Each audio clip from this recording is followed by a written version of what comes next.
Hello, podcasters. Great to have you with me today. Thanks for listening to the Socks and Soul podcast.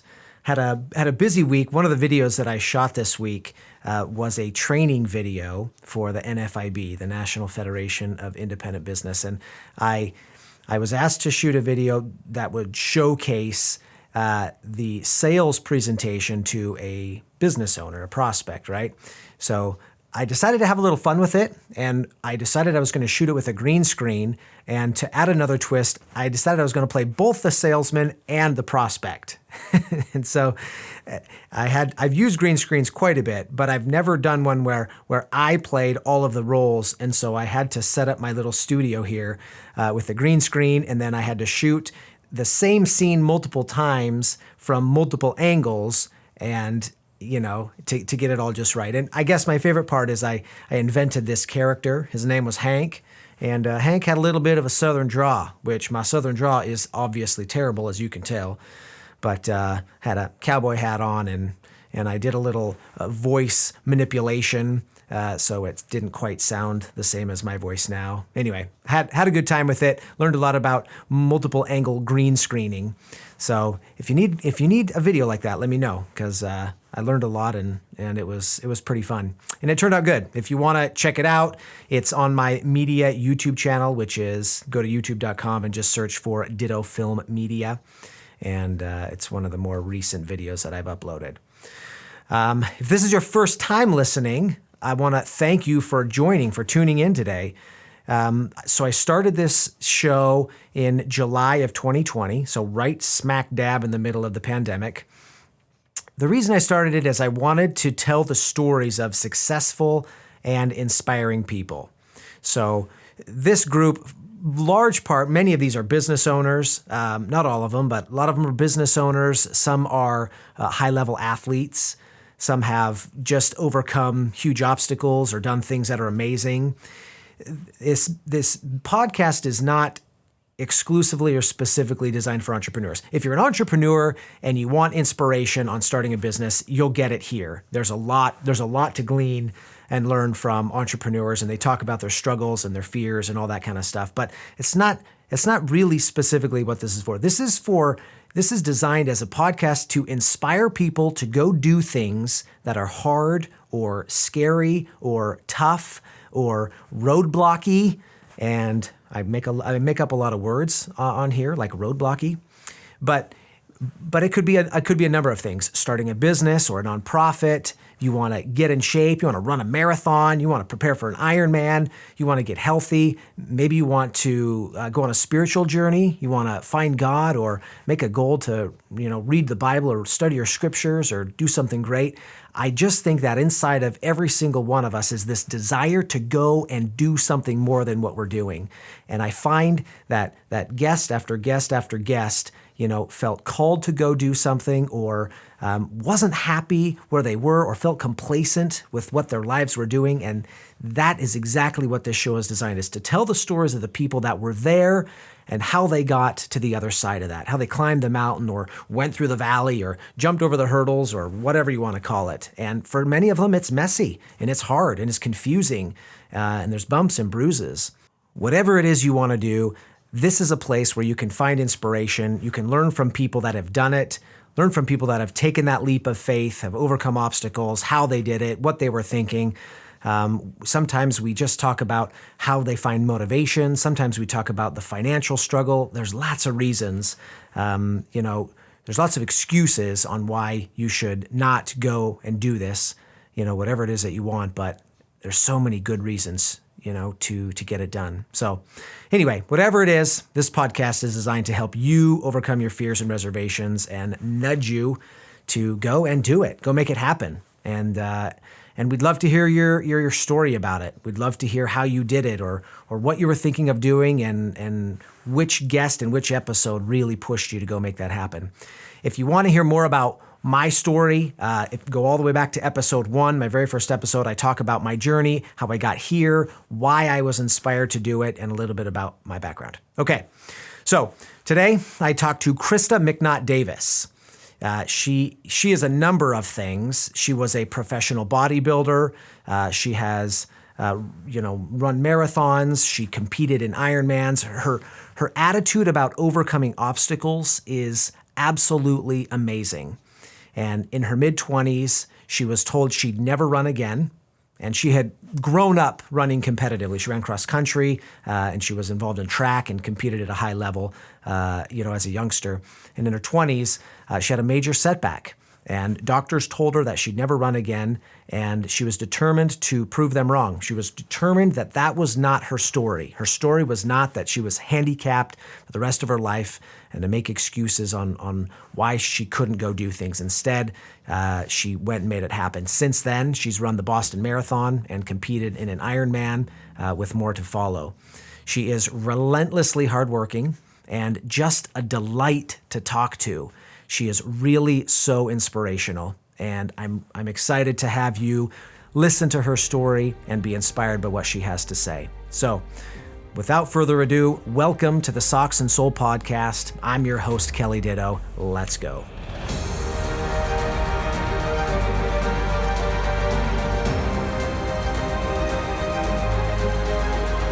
Joining me in the studio today is Krista Mcnaught-Davis. Hello.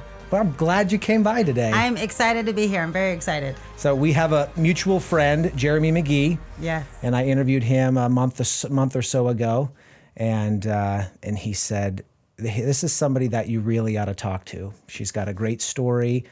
She's really inspirational, and you've built yourself a great little business, in an industry that you really enjoy." Yeah.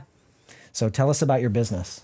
So I own Go the Distance. It is a 24-hour, 365-day gym, open to the public. And then there's also personal trainers in there, independent contractors. Yeah. So what makes your gym, because it's not a franchise, right? This is your baby, designed your way. And you're a competitive athlete, which we'll talk a lot about, obviously. But yeah. How is this gym tailored to you and the audience you're looking for in the way that you want to work out? We are about family. I think that's what separates us. We don't have a lot of cardio in the gym. We're not like a cardio-based gym. There are, to warm up, your typical treadmill and all that. We have old school weight equipment that I think most women are scared to lift because they don't want to get bulky, right? Like that's what they think. So we teach proper, whether it's powerlifting, just fundamental movements, anything like that. Mm-hmm. So you're really into kind of those core muscle groups and, kind of bringing people, to a place where they're really comfortable working out. Yes. Making them uncomfortable in a comfortable setting.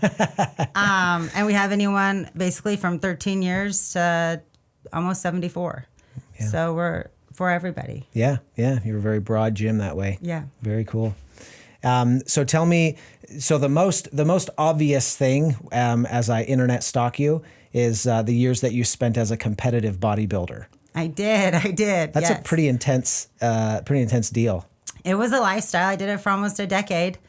It definitely, you eat, breathe, sleep, bodybuilding. Yeah. And I did it because it was a challenge. Mm-hmm. I was a marathon runner before, so I went from really small, skinny, built like a runner to competitive bodybuilder. Yeah, yeah. And, and you talked about, women not wanting to be ripped. You are ripped. You are yes. You're like totally yoked. I was, yes, when I competed, yeah. And that's what I liked about it. I wouldn't say I loved how I looked at all the time because there's a stigma to that for women in lifting and having that physique, a huge stigma. But what I liked about it is always pushing boundaries and showing everybody, like, if you put your mind to it, what you're capable of. Yeah. And it took, there's progressions, obviously, over the years. Yeah. From every year, I looked different and I did everything different. But to see, what you can do by sticking your mind to it and follow through. Yeah. And I'm about making, everybody go past their comfort zone. So if I'm doing that for you guys, I need to do the same thing for me. Yeah. Yeah. You're living what you're preaching in a major way. Yeah. Very cool. Okay. So I want to back it up a little bit and I want to talk about, where you came from and how you ended up where you are today. Yeah, I mean, I did the typical thing. Like, you graduate high school, you go to college because that's what you're supposed to do, right? My mom instilled, like, you and your brother are going to college. Where did you go to school? WSU. Okay. And I graduated in criminal justice. Okay. Which that's what I thought I wanted to do. I did do that for a little while, but when you were going to school, what was it about criminal justice that attracted you?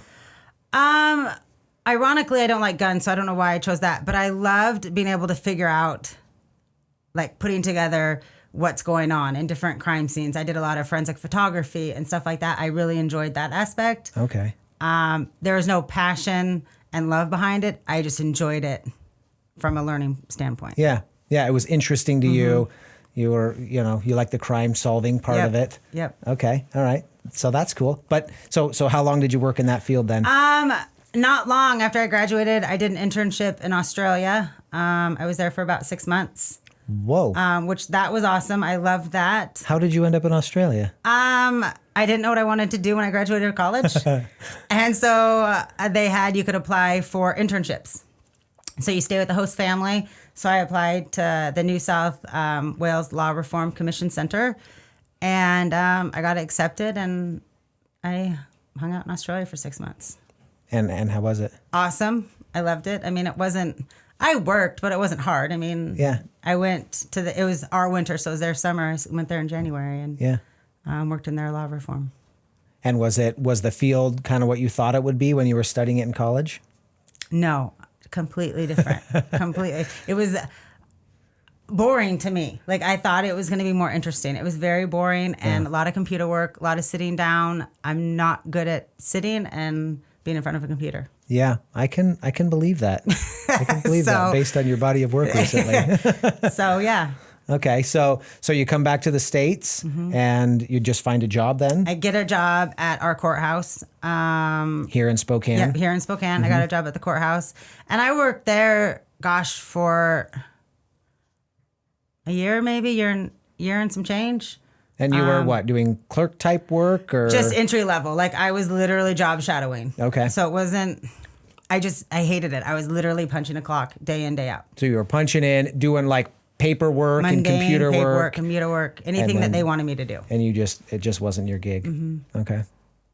I hated going to work today. And I was like, what am I going to do with my life? Like, I don't want this for my life. So were you a competitive athlete in high school?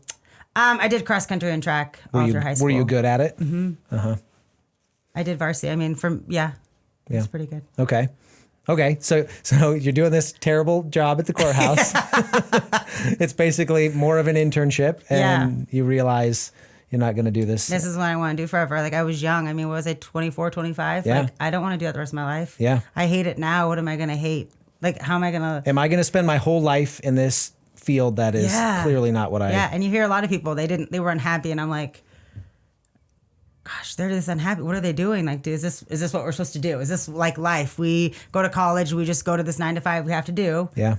Punch in, punch out, go home, be miserable, and do it all over again. I was like, there's got to be more. I want better. Like, I do not want to settle. This is not how I want my life to be. And you realized this at the ripe old age of 24, 25.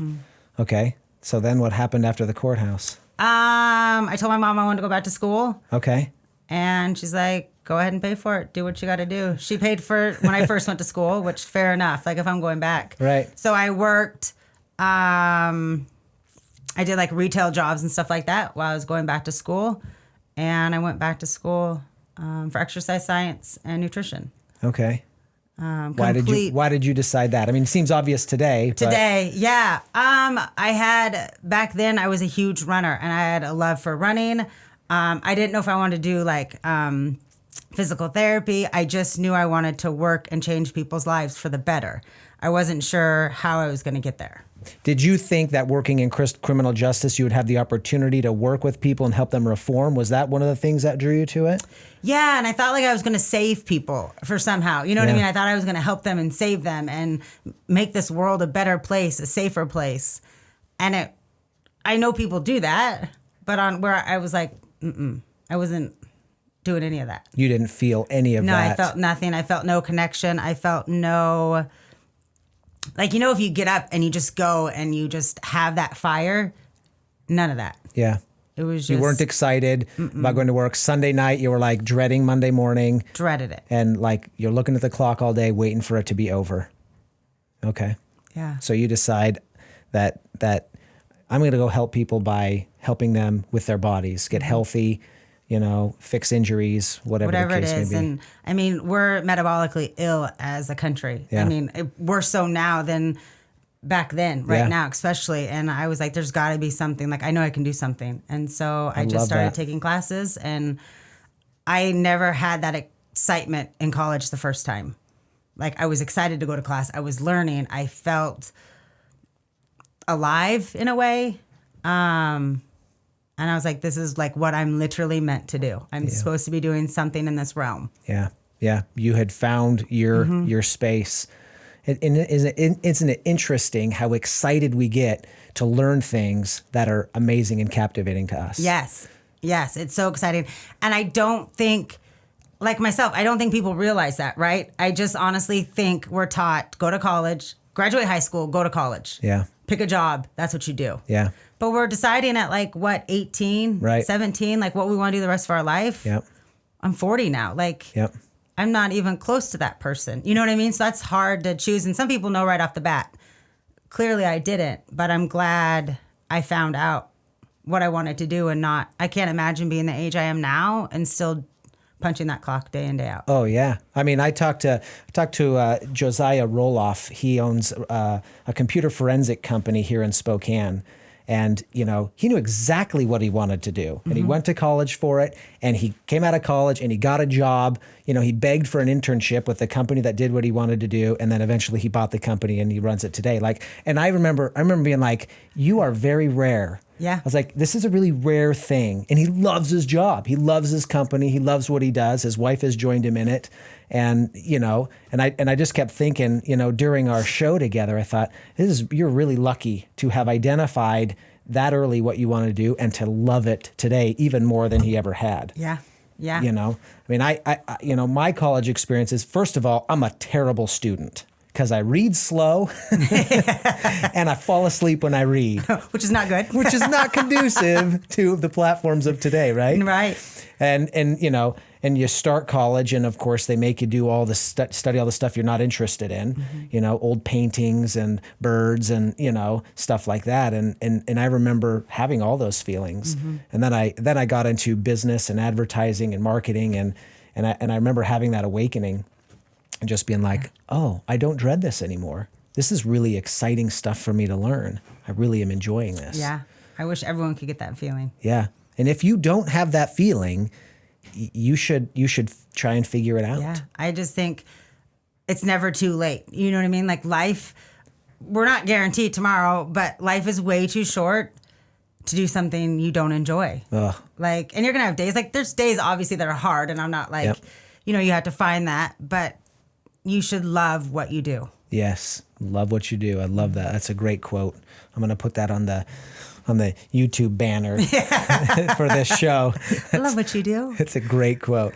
Okay, so you go back, and so were you getting a master's in exercise science or bachelor's? Or I went and got my bachelor's, and so obviously I had all my basics and all that, and so I got to go right into what I wanted to do. I just did WSU Spokane, obviously, because I'm older now, so I couldn't do that. Didn't want to go back and live in the dorms? No, I did not want to go back there. And so, I went back to school. While I was going back to school, I actually got really sick, which, looking back, everything happens for a reason. I'm a huge believer in that. I got Guillain-Barré syndrome. Say that again? Guillain-Barré syndrome. Guillain-Barré. And so that attacks your entire nervous system. Okay. I went to bed, healthy. And I woke up, I couldn't close my eyes, paralyzed. I couldn't feel my fingers. I couldn't feel my toes. My legs were numb. Literally couldn't do anything. And so it took me forever to just call my mom. And cell phones weren't like they are now. This was early 2000s, mid 2000s. Yeah. And she worked at the hospital, and she came and got me and rushed me to the hospital. And they thought I had a stroke, and she's like, no. And so they took me to a neurologist, and he said, are you an endurance athlete? And my mom was like, she is. She runs half marathons. And he's like, you're alive and you didn't get it as bad as you got it because you're an endurance athlete. He's like, you have Guillain-Barré syndrome. And I literally had to relearn how to run again. And so some people get it where they're completely paralyzed. They're bedridden, everything. So is it like a stroke then? It's not like a stroke because it attacks. Oh, it's a nervous system. It's a nervous system. So it attacks your heart, your lungs, like your entire nervous system. Okay. And it paralyzes it, whether it's permanent, not, you know what I mean? You don't know. They don't know what causes it. They don't know why you get it. Interesting. And they don't know if you can get it again.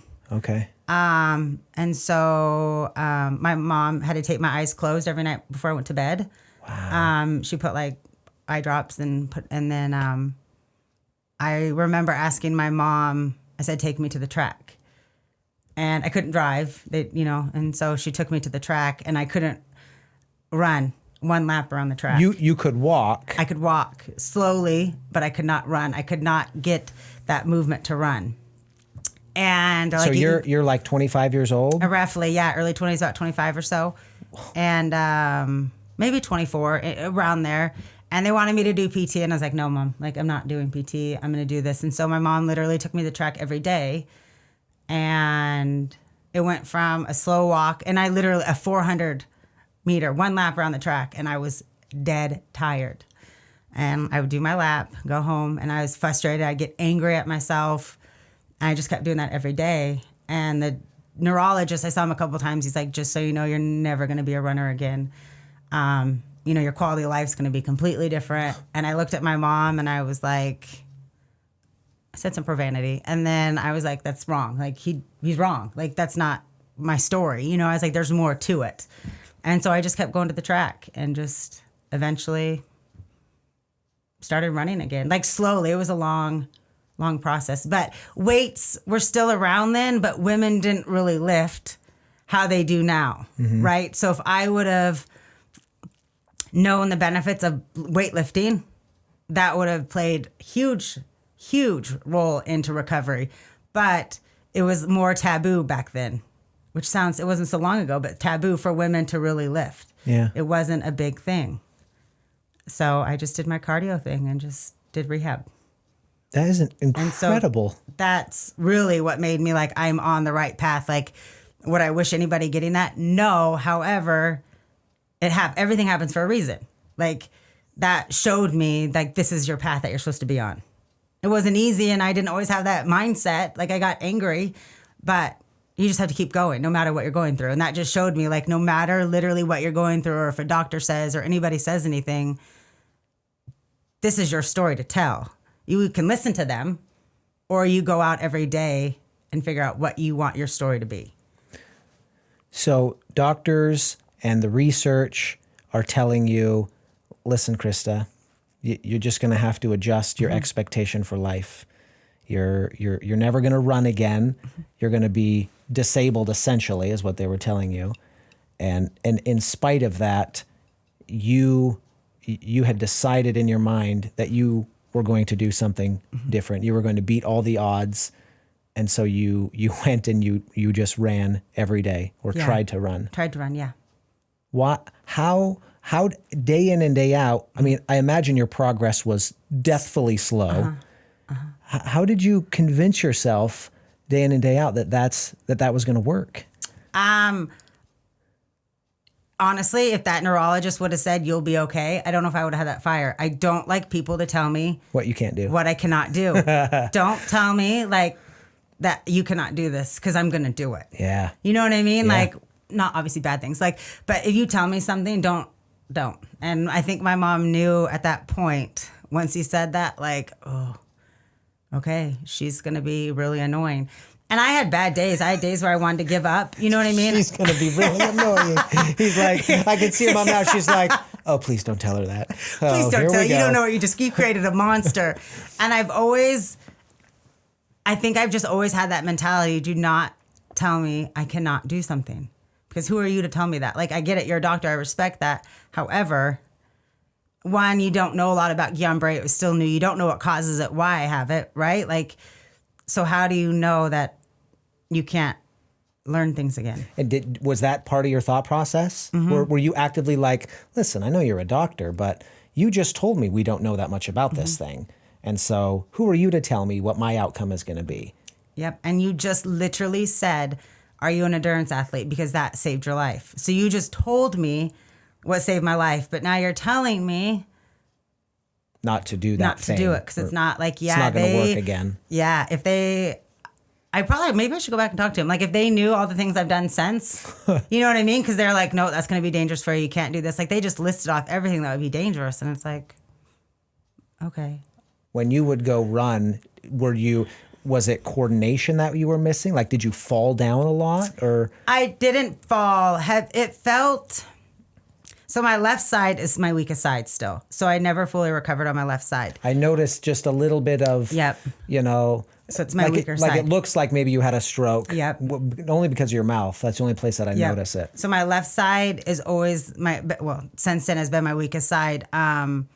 So swimming by everything on this side is harder for me. Like I'm not a bilateral breather because I don't have the mobility to come back. Yeah. But and what you mean is when you're swimming, you don't breathe on both sides. I can only come one side. Yeah, yeah. But it didn't, I didn't fall. It was like if you sit on your leg and you feel those tingles, like a numbing, that's what it constantly felt like. It felt like they were asleep all the time. And you just we can blink, right? You just blink. You don't think about it. I had to think to blink. And I remember the first time I blinked, I was like, Mom, I just blinked. And I was like, okay, you saw little things like that. Yeah. So I wasn't falling and clumsy.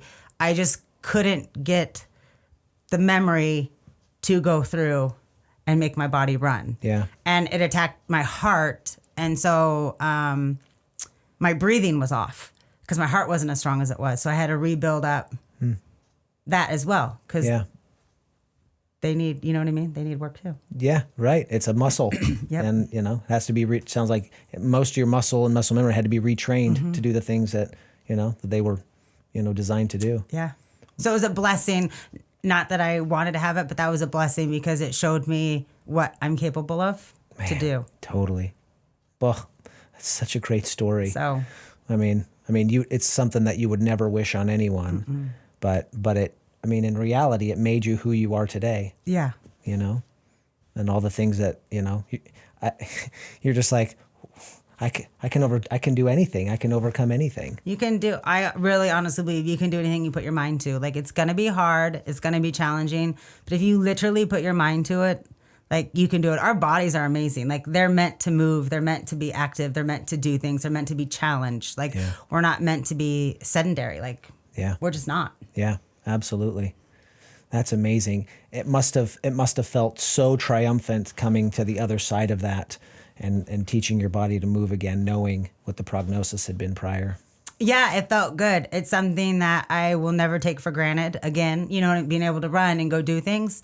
It felt good because I didn't know, my goal then was to run a full marathon. And I was like, I'm going to do that. I want to run Boston. That was my goal. And so I just kept, when I'd go out, that was my thing. I'm like, Boston, you have Boston, you can do this. You know what I mean? So that was my goal, just to keep going. Yeah.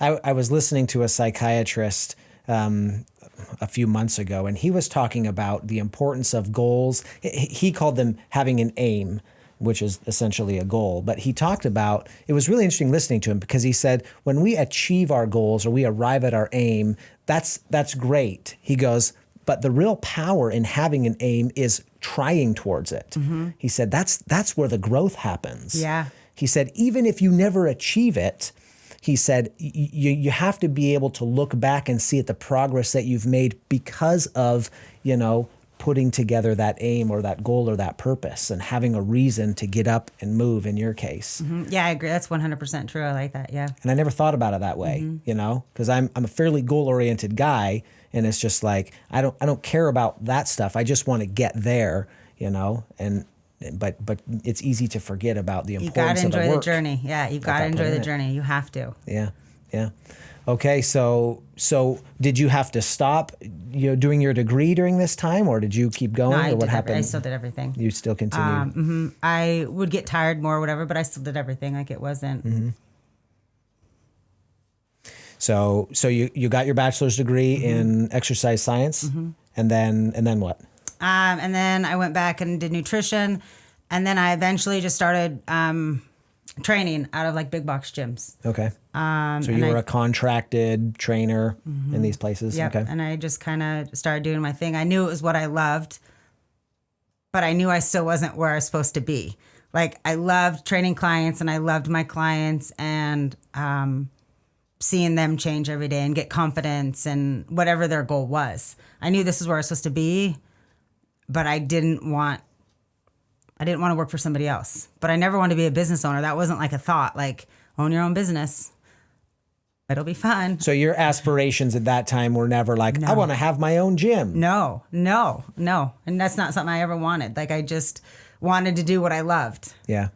But I couldn't do what I loved in a big box gym because you're molded in a way. You know what I mean? You can't be your authentic self. Like you got to play by their rules. You got to do their programs or whatever the case is. And it's not about them. It's about the client. It's not about like go the distance isn't about me. Like it's a family in there. It's about those clients in there. They make the gym. Yeah. So you got to like throw your ego out and do for them. Yeah. Yeah, because everyone has different physical goals. Yep. Not everybody wants to, be an Ironman, Nope. Or a bodybuilder or whatever. Some people just want to feel healthy. Yep. They want to get in there and sweat, and they just want to be able to, tie their shoes when they're 70. Yeah. Or get up out of a chair. Yeah. Right. So you were you were finding great satisfaction out of doing this personal training to a certain degree? Yes. Oh, yes. I loved what I was doing. I just didn't know where I wanted to be. Mm-hmm.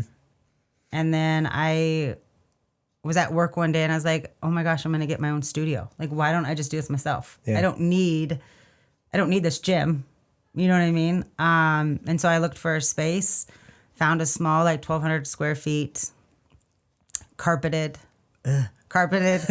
office building. Like it was literally in an office building, first floor. And I maybe had 5 pieces of gym equipment. And I just had my own training studio. Mm-hmm. And I loved it. I was like, this is mine. I loved it. And you were just doing one-on-one training at that point? It was just one-on-one. It was just me, one-on-one. And were you making ends meet with that? No. Oh, gosh. Like, literally everything I made went back into the business. Yeah. Like, you can't. And I think I felt like I failed because I left what I was doing. I started this business. And I was like failing. I wasn't making any money. I literally paid my bills and that was it. So when you say you were failing from the standpoint of you felt like you were failing because you weren't even making money. Mm-mm. And so it was like, this isn't working. I'm failing. And I couldn't you're one person. You can only take on so many clients in a day and still be a good trainer and not like lose that passion and lose that fire and not just be crappy. And I was like, I don't know what to do. And it was a small space, not where you can bring other trainers in because I didn't have enough equipment for that. Right. Yeah. You know what I mean? Sure. So I didn't know what I wanted to do. So I was there for a little bit and I was like, there has to be a way to do this. Like this can't be, I didn't come this far, I think, just to come this far. And so it took a long time, maybe a couple of years before I was like, find a gym, open a gym. Why don't you open a gym? Did you ever think about just going back to just doing the training at the box stores? No, I didn't know. Going back is failing to me. Yeah. So if I started this venture on my own and now I went back, I failed and I was like, I surrender. Please take me back. Yeah. That's not an option. And that's not an option. That's no better than punching the 9 to 5 clock. Because now you're just settling like, yes, I'm failing and I'm not where I want to be, but what's going wrong? How do I make this better? And how am I going to apply this to make my dreams? Mm-hmm. What were the biggest problems as you looking back now, transitioning from, being a full-time personal trainer to, working for yourself? What were the biggest deficits that were created there? Why didn't it work right out of the gate, would you say? Honestly, for me, having that square footage and what I paid in rent And then all the other bills that go out, I literally would have had to train like 20 hours a day. You know what I mean? The math just didn't work. No, and I do 30-minute sessions. So you need 40 clients a day to make the math work. And I got to eat, I don't know, sleep. Like I was I competing then? Yeah, so I was lifting and competing then. There was just no way. I was like, well, do I rent this space out? Do I have somebody else come in? What do I do? What does it look like? I just had to keep thinking. It took me a long time to realize, open a gym, get trainers, have them, you know what I mean? It has to be. Yeah. Yeah. So how long from, when you opened your studio to when you opened your gym? So 2013, Go the Distance, small training studio opened. 2017, I found the space for Go the Distance where we are at now. Okay, 4 years. But when I first signed the lease and got everything, it was 3,000 square feet. I only took half of the side because I couldn't afford the other side. And I was like, well, because you got to buy flooring, you got to buy all the equipment, you got to buy, now I want a gym, so you got to have key fobs. Yep. So, I couldn't just bring my 5 pieces of equipment and say I'm a gym. Right. Yeah, it was a huge investment. Yeah. How did you make the ends meet for those 4 years? I just lived very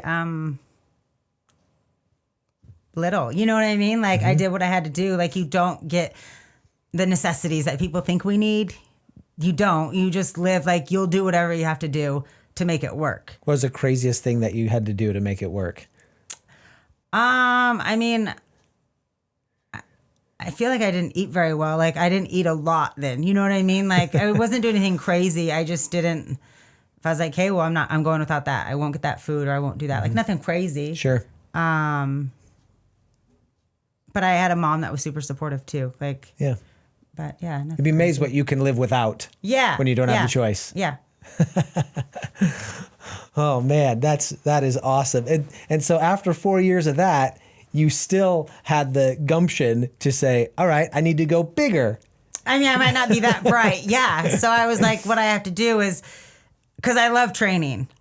Training's never going to always pay the bills, right? Like trainers don't go into that profession for the money. Like you don't. You literally have to have a passion to be a trainer. Because if you go into it thinking you're going to make this money, it's not the profession for you. Right. Like it literally is a passion. You have to care about people. You have to care about what you do. Yeah. You realize that you couldn't just be a personal trainer. You had to basically contract other ones, have the gym, have that kind of constant revenue stream coming in. Yeah.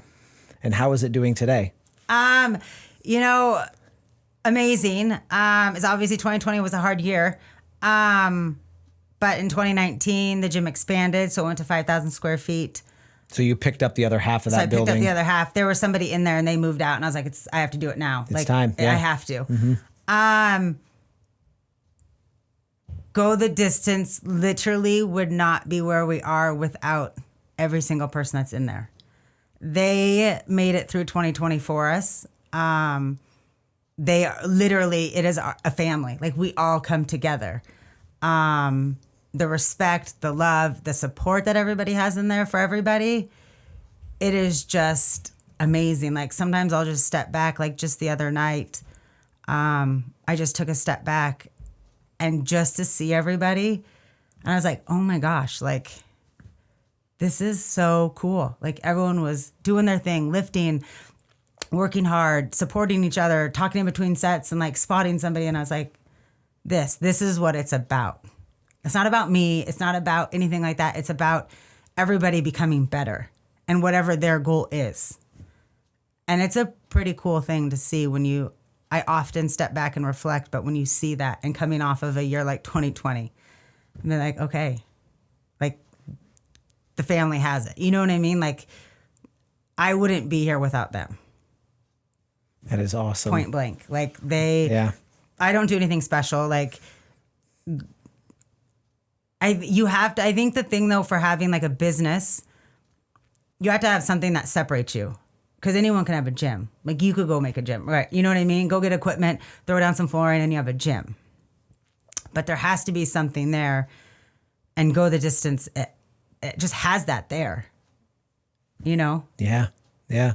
And it's such a great, not ending, but where you were at. I'm just thinking about you as a 24-year-old in the courthouse being like, wait, there's more to my life than this. Yeah. Like I want to help people. I want to create, little did you know then, that you would create this environment where people were making their lives better and they were achieving their goals and then to step back now and reflect on what you have created and to think, you're only in your 40s, what's possible for the next 10, 20, 30 years now that you've got a vision of what's possible and how to get there. Yeah. It's pretty cool. It is cool. It's cool to see what goes on in those four walls.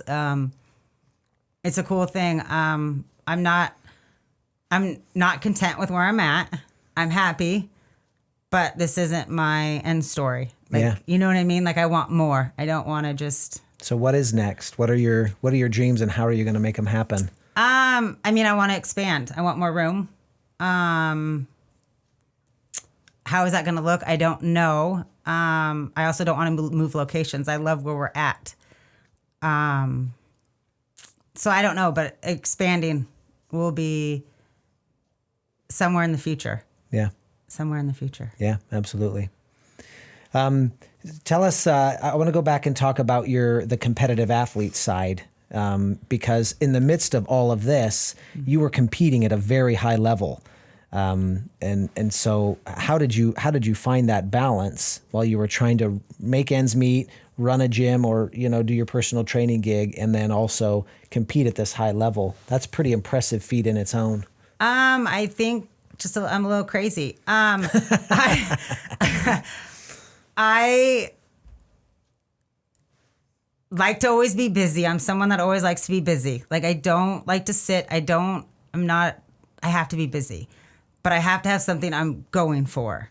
So as much as I love the gym and I love that, I need my own goals. You know what I mean? Like I don't want to get so wrapped up in just doing the business side and doing all that at the gym where I'm not challenging myself like I'm challenging everyone else, right? Yeah. I can't practice what you preach. I can't tell people to go out and do something if I'm not willing to do it. Right. Like if I'm in my comfort zone, but I'm like, get out of your comfort zone. Yeah. Yeah. That's not going to sit well. Right. So I just always kept doing what I was going to do. And I think clients and stuff like that, they like to see what you're doing. It inspires them while they're inspiring me. Yeah, absolutely. How good were you? In bodybuilding? Yeah. I earned my pro card in the GBO League in 2016. What does that mean? I became a professional athlete for bodybuilding. Yeah. And then they pay you, but you make no money. It sounds better than it is. It's glamorous. It's glamorous. And you're broke. I mean, the money barely covered the suit. You know what I mean? But and then so it was in 2016 and 2018 I did my last show. And I knew I didn't have that passion. I didn't have a fire. I wanted to do something else. I wanted to be challenged again. Yeah. Yeah. So you felt like that you were done with that? Mm-hmm. That chapter was closed. You felt satisfied with what you had accomplished? Mm-hmm. And now you said you run triathlons. I do. Wow.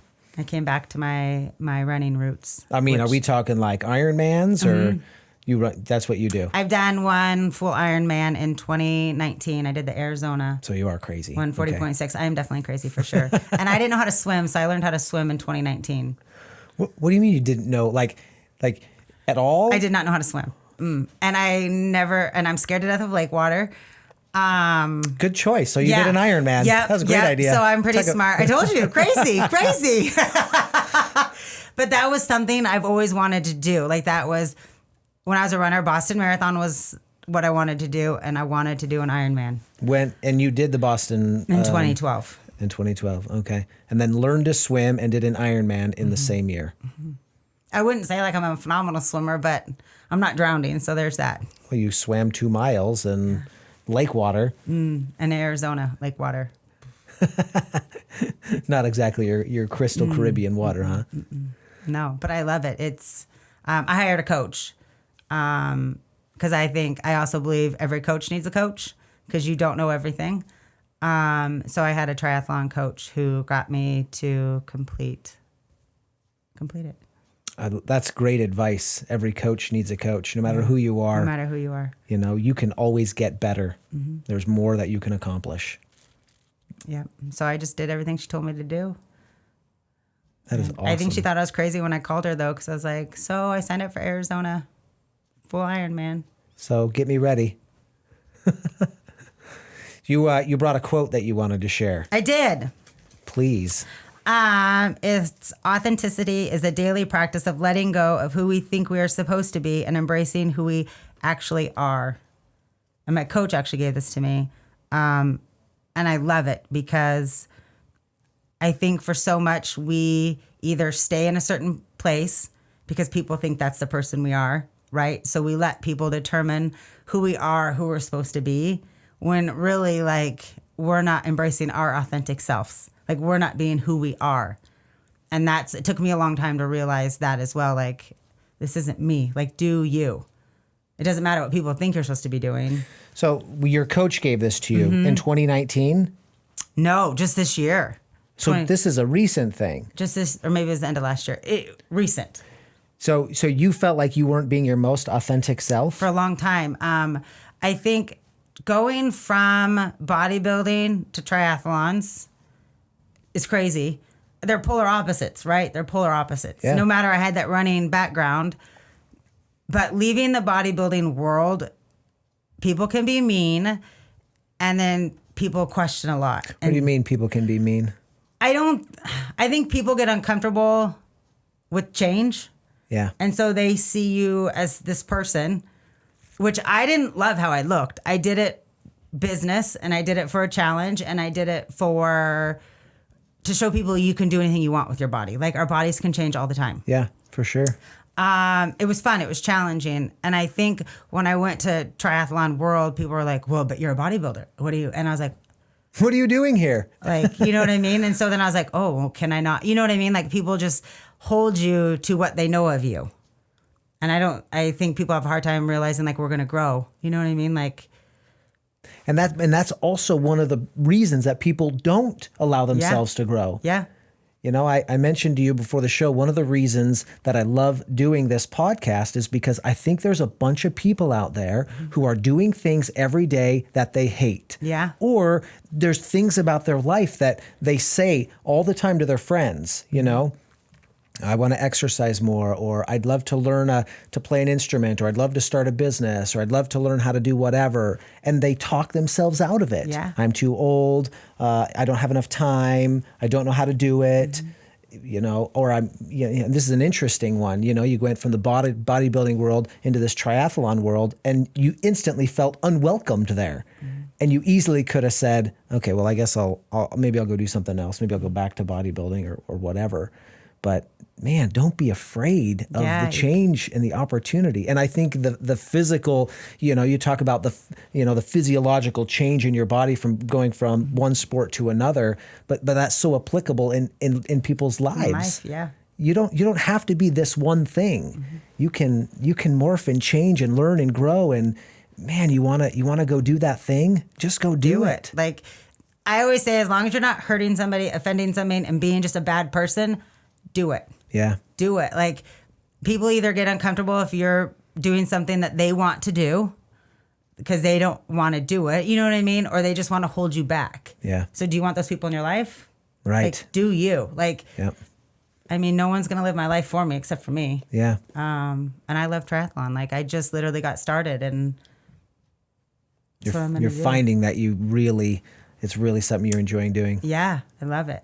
That is awesome. Man. I get goosebumps talking to you. It's fun. Life is fun. I think you need to come to a therapy session with me like every week and just be like, Kelly, you got to be more authentic, man. Let's get going. Yeah. Very, very cool. What any other advice that you would give to people out there that are kind of in the boat that I mentioned?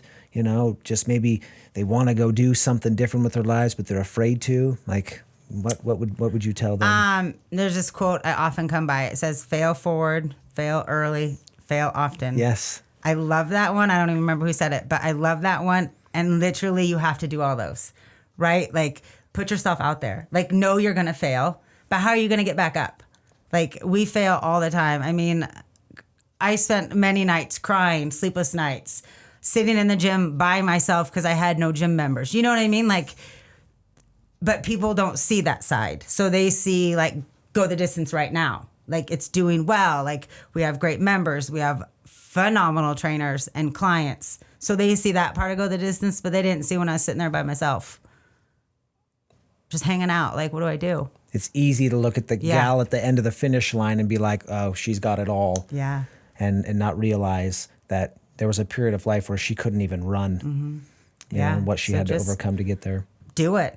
You know what I mean? Like, we have one life. And if you know what, if you fail and you don't like it, you tried. You'll never look back and regret something you tried. Yeah. Yeah. That's what I think. I mean, but you always regret things you didn't do. That's spectacular. And you'll never know how good you are at it if you don't give it a shot. Yeah. Wow. I want to go run through a wall now. Let's not do that. Let's not do that. Let's go do something. I love it. Okay. Most important part of this interview is where we talk about socks. So I realized at a young age how important socks were. So I'm one of 7 kids. I'm the 5th child and the 4th boy. So when you're the 4th boy in the same family, that means most of your clothes came through a lineage to get to you, right? And in my case, in a lot of ways, it also included my socks. I mean, it included everything until I outgrew my 3 older brothers, you know. But I remember I was in like 6th grade, and I was on this basketball team, and I had spent the night at my friend's house, and we had gone to the mall, and I bought a pair of Nike socks. And then I put them on before we played our game later that afternoon. And I remember that it changed my life. It's so dorky saying it. No. But I remember putting those socks on and being like, these are the most comfortable things I've ever put on my feet. And sometimes I would wash that pair of socks midweek so that I could wear them like 2 or 3 times in the same week because they were so comfortable. So that's when I became a sock snob. So today I love a new pair of socks. So I wear a pair of Nike athletic socks because, you know, of your success in athletics. And I like it. Anyway, the Nike they make a great athletic sock. So tell me about your socks. I mean, so I don't have a passion for socks like you do. However, I'm very particular about my sock. Okay. These are the only socks. Oh, not these ones. I have multiple socks, but this is the only brand of socks I'll wear. I race in them. I wear them every day. They have to be like, you know, the stitching on the toe? Yes. Has to literally be perfect across my toe. Like I can't have it. You can't have it further to the end or up on your foot. Nope. And that's something my mom said I did as a very early child. Like, I'll take my shoe off and redo my whole sock. Oh, yeah. And if these don't match, like if they're not the same height, you know what I mean? How you get different batches and one's taller than the other, I'll take them off and get another pair. Yeah. So it's this specific brand? Yeah, this brand. What is it? Belinga. Hidden Comfort. I get them at Fleet Feet. I'm going to have to try them out. I've never even heard of them before. Yeah, I run in them. They're perfect to run in. I think that's why I like them. Yeah. Do they, obviously they don't just make the ankle socks, they make longer ones as well? I don't know. I don't like long socks. You just like the ankle socks? Okay. I don't like anything. Yeah, only ankle socks. Okay. Yeah. All right. Yeah. Well, then my gift to you is going to be a giveaway. You can. Should I say I love long socks? You can. No. So I picked these out, and they might be a little big for you anyway. I'm not sure, but the peace sign is fine. But I love the bricks on them. I like the bricks. It's got this brick, and I don't know. You know, like I said, when I was internet stalking you and I saw these pictures of your biceps and stuff, I was like, this is a woman who can run through walls. And then I talked to you about how, like, you know, just briefly on the phone pre-show about how you started your business and it really wasn't what you were doing and failure isn't an option. Then I thought, here's a woman who literally and figuratively runs through brick walls. So that's awesome. I like those. I'd keep those. So maybe you can I'll keep these. I'll wear them on a snow day or something. I'll wear them like with jammies around the house. There you go. And those are made by Stance, who are actually my favorite sock. And so thank you.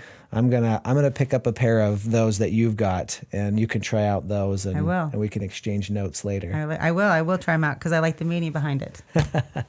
So you put those on. You can just remember that we can go through walls if we want to. I will not run through a brick wall when I have these on, though. That would be fair enough. That would be good. I appreciate that. Krista, thank you so much for joining me. Thank you for having me. It was a lot of fun. Thank you. I wish you all the luck in the world, and you are a testament to what the human body can do and what it can overcome, to go from mostly paralyzed to, professional bodybuilder to Ironman triathlete. That is remarkably inspirational to me. Thank you so much. Well, we all can do it. Yeah. I love it. How can people connect with you? Do you have a Facebook or Twitter or something, or Instagram? Facebook is under Krista Michelle. Then there's Go the Distance Facebook page. Yeah. Instagram is Go the Distance 24/7, 365. Okay. And Go the Distance is the name of your gym here in Spokane, Washington. And you ever play that song from the Hercules, cartoon, I Can Go the Distance? You know what song that is? I do, but then they also have the one, he's going the distance, he's going for speed. Oh, that's a good one. Yeah. So we've done some videos, and that will play in there. We do like powerlifting stuff throughout the year, and that we have that song in there. I like it. Yeah. Very good. You're good. This is a good theme song for a gym. Well, very cool. Well, thanks everybody for joining us this week on the Socks and Soul podcast. Huge thanks to my guest, Krista. She is amazing.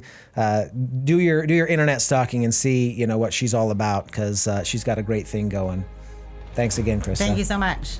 Take care. The Socks and Soul podcast is a production of Ditto Film Media. If you enjoy this content, be sure to give it a 5-star rating on Apple Podcasts. Join the conversation on Facebook at Socks and Soul Podcast.